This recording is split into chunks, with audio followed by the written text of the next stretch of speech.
body floating in the water. I started waiting for you guys, you know. I was just thinking about his family, his mom, his dad, and yes, it's pretty bad. This is what comes with our job. Sometimes we got to do stuff like that. Body trivials are never easy, you know, and every lifeguard deals with them differently. It's a pretty emotional sort of thing, but you've got to try and block them out so you can think straight and carry out the job as smoothly as you can. We actually patrol 3 beaches. You've got Bondi, and then you've also got Tamarama and Bronte, just a little bit further south. Yeah, but Bondi's Bronte. We're in the tower and we get a call from Bronte over the radio. Go ahead, Bronte, this is Bondi. Could you get the jet ski over here? We got someone right at the back of the pool and we're not sure what's going on, but there's someone trying to drag someone on the board. You're giving a resus signal, mate. I'm down on the water's edge with a D-bib and LC on the board. Jesse's just given the 3 pulls of the chain. Get help, get back up, ring the ambulance, get everyone down here because we're in a very bad situation. The last reports are that we've got an unconscious patient in the water, so the quicker we get there, the better off we are. It's 2 Ks to Bronte, and we're going to have to fly to get there. So we still don't know at this stage if the patient's dead or alive. As we approached Bronte, I could see the boys waving, and we pulled up. I just seen the look on their face, and I could just tell that something wasn't right. Their facial expressions were just like they'd been defeated. I knew that this person wasn't going to be alive. Yeah, you have to go to Bondi Central where it looks like we've got a deceased one, but we're going to bring him in. That's it. When their call came in describing the state of the body, I was just like, oh gosh, thank God I didn't go. All his face is bleeding really bad too. Body trivials are never easy, you know, and It's all right, it's not a rush. I tried to settle all the boys. I just said, okay, you know, we had to make a call. We weren't going to work on this patient because he was obviously been in the water for a long time. What about his other hand? Pass the other hand. No, his other hand. You all right, Johnny? 31. Fortunately enough, Robbo, the oldest lifeguard amongst us, made the decision to grab the body and bring it up onto the mat, and Kobe gave him a hand, and it wasn't a pleasant sight. Jet ski to Bronte. Guys, can you organise a towel or something? We're going to have to cover the patient up. We bring him in. Yeah, you know, it's a pretty emotional sort of thing, but you've got to try and block them out so you can think straight and carry out the job as smoothly as you can.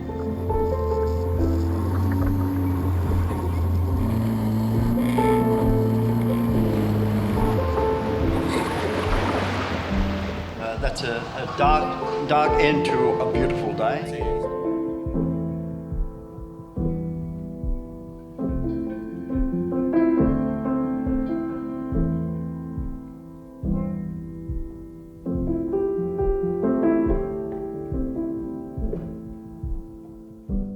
At this stage, the baby is clinically dead.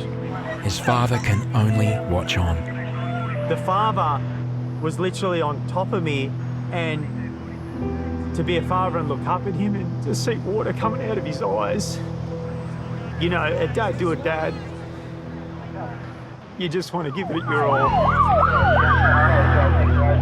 You know it's serious because there's bystanders in the park just pointing that way, that way. Where we going? You know, you're preparing for the worst. The baby showed no signs of life. It was not breathing.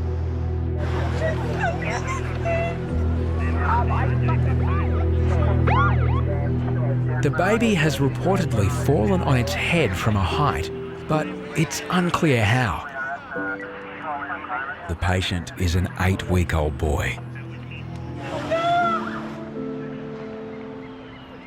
The baby's mother is unable to watch. Resuscitating a tiny baby presents major challenges. We go to pull the defib out and I see a baby that is so small that it stops me instantly. Lifeguards must urgently administer manual CPR. At this stage, the baby is clinically dead. His father can only watch on. The father was literally on top of me, and to be a father and look up at him and to see water coming out of his eyes, You know, a dad to a dad, you just want to give it your all. I did have an obstacle that there was a head trauma and a hip trauma that I just had to get breaths into that baby. Generally, I would have picked the baby up and gone for it. Lifeguards decide to ventilate the baby with a bag mask and oxygen. Harris was in there to quickly adapt our oxy kit down to an infant size. We've only ever done that in training. There's no time to think, it's just I knew that I had to get breaths back into that baby. I started to see the rise and fall of the baby's chest.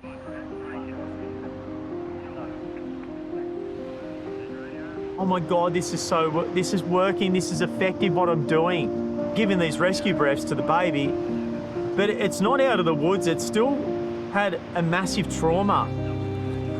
2 critical minutes of care has brought the baby back to life when the paramedics arrive. They needed to get a line into this baby, and one way they can get straight line is actually going through using a drill and going into the bone marrow, into the shin, and so they can get administered drugs in there straight away. And watching all the paramedics, seeing how calm and the wealth of knowledge they have is incredible. The baby still needs assistance to breathe. Lifeguards and paramedics hope for more signs of improvement. The worst thing with a baby is you want to hear them cry. You know, it's actually concerning when there's no noise. We still didn't have that baby responding at that stage. After around the 8th, 9th breath,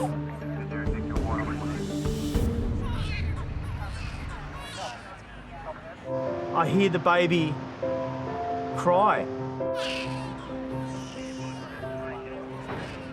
To hear this baby scream was just the greatest moment ever. It was a miracle, really. It was a New Year's Day miracle, you know, and far out.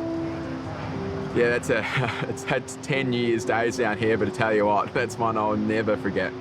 To see the look on Harrison's face and to see the look on Beardy's face, this was real, this was raw, this is rare, and there's so much going through my mind. I lost my father like 6 months ago. And all of a sudden, like, I've got this baby, I've lost someone that's elderly, and I've got this baby in front of me. And I'm thinking, I've lost my father, but here's my chance to have an infant, to give this child a new life. Everything was that moment.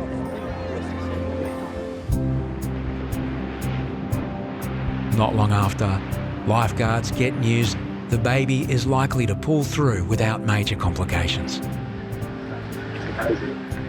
That was, for me, the greatest moment in my career. It's good. It was amazing. Hopefully one day that little bub will come down and he'll be a little boy, and maybe he'll even be a lifeguard one day. And he'll remember what we did for him. It's all part of what we do down here. We just do it because we love it and we're good at it.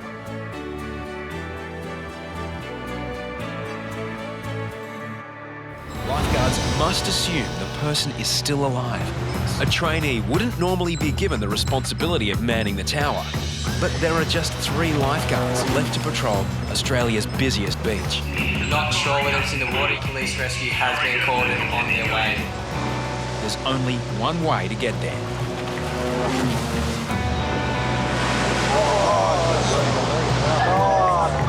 But locating the victim means putting their own lives at risk.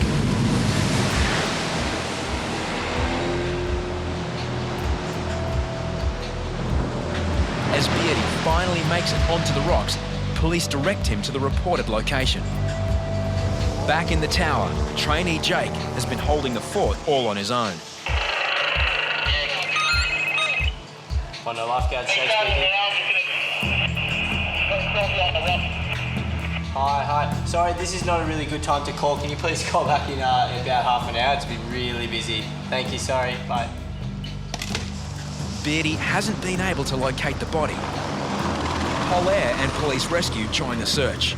They can't see the body, but they're assuming that it's on the cliff and the helicopter's hovering. so I don't think it's in the water. That's the latest update we've had. Nothing from the police yet. Eventually, the victim is found. A deceased man. Nothing to do with us now. It's like right up on the top of the land. With police now in charge, lifeguards can return to the beach. Yeah, they've declared the area a crime scene, so... Copy. We're out. We're gone. The man has been dead for some time, but lifeguards never make assumptions. Only not too long ago, we did go around and the person was alive, and we made the right decision to go in the water. For trainee Jake, being thrown in the deep end was a challenge. He had a massive role. He had to do probably 3 or 4 things at once. Yeah, it would have been extremely stressful up in the tower. It's just a bit overwhelming. I had 2 phones ringing and I was contacting the helicopter and I was doing 4 or 5 things at once. My brain was just racing, you know. A man has been dragged from the surf. Within moments, lifeguards make a diagnosis. He's unable to move his arms or legs. Tell him to keep his head still, very important. Não, fica o olho aberto, olha para aí, não movimenta a cabeça não, fica assim. Tá sentindo o braço? Ele meio straight, movimenta sua perna aí. Seu pé. Movimente ele o pé. Consegue não? Leo is part of a Brazilian dance troupe. He is due to perform tonight. Let's just leave him, just like that. Just relax. Is he alright? Yeah, relax. Tá de boa? Tell him he's doing well. Está de boa, tá indo bem. Just relax, deep breaths, we know it hurts. Got to be brave. In extreme cases, spinal victims can lose the power to breathe. If Leo stops breathing, lifeguards will be faced with a terrible dilemma. Resuscitating Leo may damage his spinal cord further. G'day mate, how are you? E aqui na frente. Tá sentindo aqui? Não? Nada? He can't feel anything. Tell him to move his feet. He can't move anything.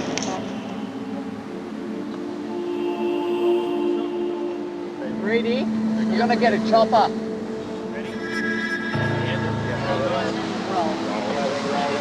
A spinal board will immobilise Leo on the way to hospital. 1, 2, 3, back. Tell him we know it feels horrible. It's awful to have something across your chest. We need to do this to keep him nice and still and for his own sake. Ela colocou um aparelho no seu braço. Já tá em cima da prancha já. Oh, good. It was really upsetting for me to see he had no movement or feeling below the neck, really. I just kept in there basically and tried to really reassure him, and I wanted to do everything, as much as possible to give him every chance to walk again. A chopper is the smoothest way to transport Leo to hospital. The only hope is that Leo's symptoms are caused by severe swelling and not an irreparable break. Touching him and he just had nothing. She was poking him here and he could feel that at the end, but That's so sad. Bondi police rang? Yeah. Bondi police rang? Yeah. And they said that guy yesterday with a spinal, he's quadriplegic? Yeah. He just called to say, let us know. Unsure whether the person is dead or still alive, every second counts. We need to get out there as quick as we can. Corey and young Troy head into the unknown.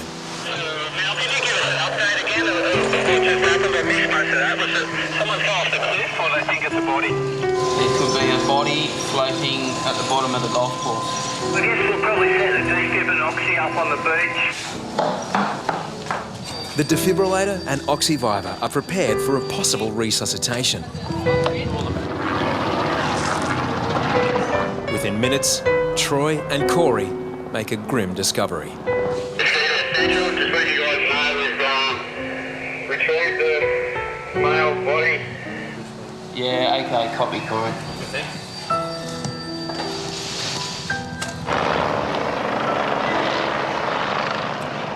Troy pushes a young man's body up onto the mat.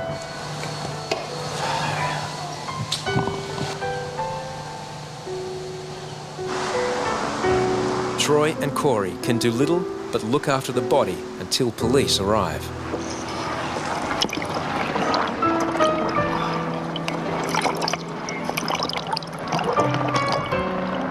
This is the first time you've been with a patient like this? Like this, Yeah. How you going? You right?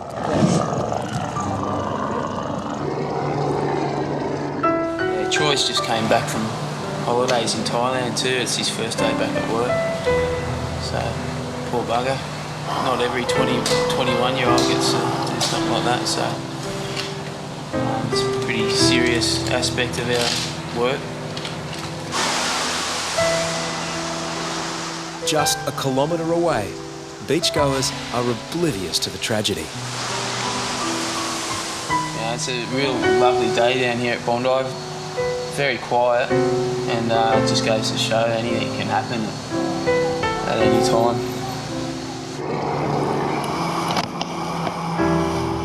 Boys are taking him out to sea to wait for the police boat, just so no one can see what's going on. Senior lifeguard and paramedic Bobby has been in Troy's position many times. There's a few things you don't start recess on, and rigor mortis is one of them, right? So you don't try and do anything, don't think you're doing the wrong thing or anything. You're doing exactly the right thing, all right, buddy? As rescue services stand by, lifeguards wait for a police launch to collect the body.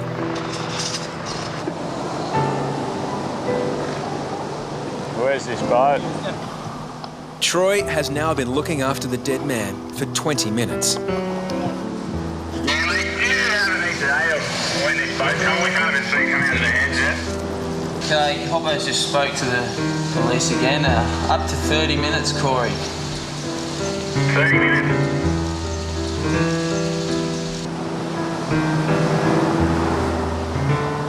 Heavy up.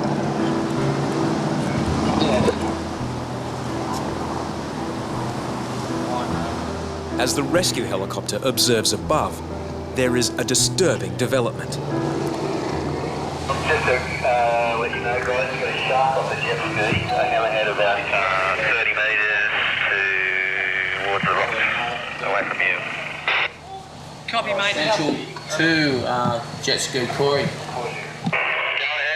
You have a hammerhead shark not too far away from you guys. Large enough to cause concern. It's large enough to cause concern, mate, so just keep your eyes open for us. Wait, it's a hammerhead. We're not sitting out here with a dead body hanging off the back of the boat getting circled by a shark. Wait, it's a hammerhead. Troy moves to relative safety on the jet ski. You have to think that the shark's just swimming around there because of possibly blood in the water from the body. So yeah, it's all happening. Can't believe it. Despite the danger, Corey and Troy continue minding the deceased man. Waiting for the police boat. We've got the helicopter circling. Just keeping an eye on us. There was a pretty decent sized hammerhead shark out here before, so hopefully he keeps watching to see if it comes back again. But mate, Troy's doing a good job with the patient on the back, unfortunately. It's going to be another 10 minutes, but it's confirmed there'll be 10 minutes.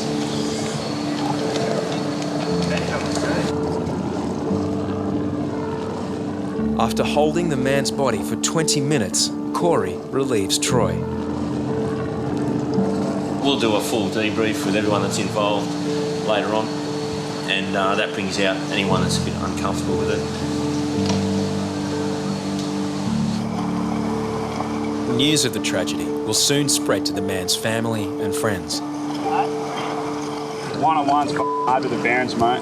Yeah. I'll come with you for sure if they want to have a chat. Thanks, Eves. Chris, I remember like when we got that guy at the start of the year off Bronny, yeah. The guy kept ringing Harry's dad, and it was playing on his head heavily, you know. Yeah.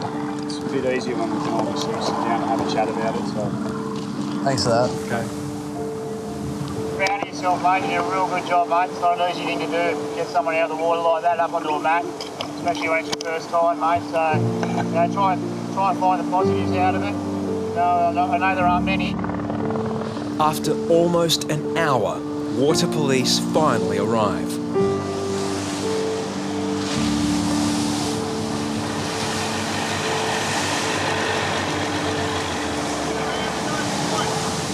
I'm just pretty feeling just a bit upset that we didn't have a chance to help the poor guy. You know, we don't know the story behind it, but if he did fall off and accidentally, and you know, and he was conscious there for a while, I'm sure we would have had a good chance of getting him back, but I think it was just a bit too far gone. That's all we can do.